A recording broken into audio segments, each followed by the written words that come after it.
Over our 3 chapters, one of the things that we learned was how to make a introduction and a conclusion.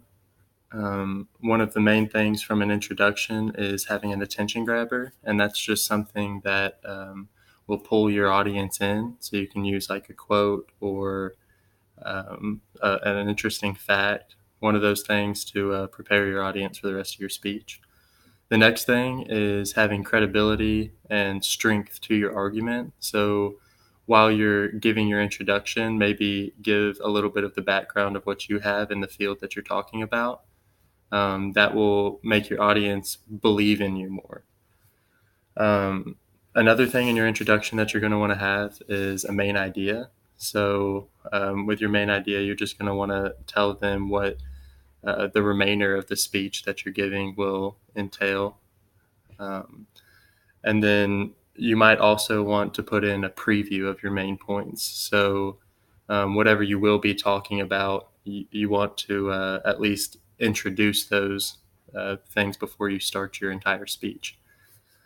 In the conclusion, it's very similar to the introduction. There's just a little bit of difference. So again, you're going to want to reiterate your main idea in your conclusion, just to kind of summarize what you've been talking about the entire time. You're also going to want to review your main points. So the 3 points that you introduced in your introduction, you're going to want to come back to in your conclusion, just so it can remind the audience of what you've talked about. You also might want to end on a solid note, not just say it's done, but give them something to think about to wrap up the entirety of the speech and make your audience feel like it was make your audience feel like it was that there's a real conclusion, not just that you left them with a cliffhanger. Another thing talked about in this chapter was gathering information. One of the places that they suggested was the library. That would always be a good source. You have a librarian in there to use, a card catalog, and computers. Speaking of computers, searching the web is another great way to gather information. When using websites as sources, you want to have reliable sources. So you want like government supported websites.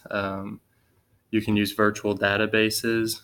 One thing that shouldn't be overlooked, but you should be wary about when using, is Wikipedia. There is good information in Wikipedia, but always know that information can be changed and that it might not be as reliable as some of the government resources. Another thing, whenever you're gathering information, is you want to see how recent the article was. You don't want to be using something from the 1970s about a topic that is current. You want to also make sure that the sponsorship on whatever article that you're using isn't biased. So, like, you don't want something. You don't want to be talking about something that's up for debate and using somebody who's strictly for one side. You want to try and find an unbiased source. Also, the author. You don't want to use an author that's known for being biased or that is known for controversial topics. You want to use somebody who's respected in their community. Those are just a couple of things in the chapter that I noticed, and thank you.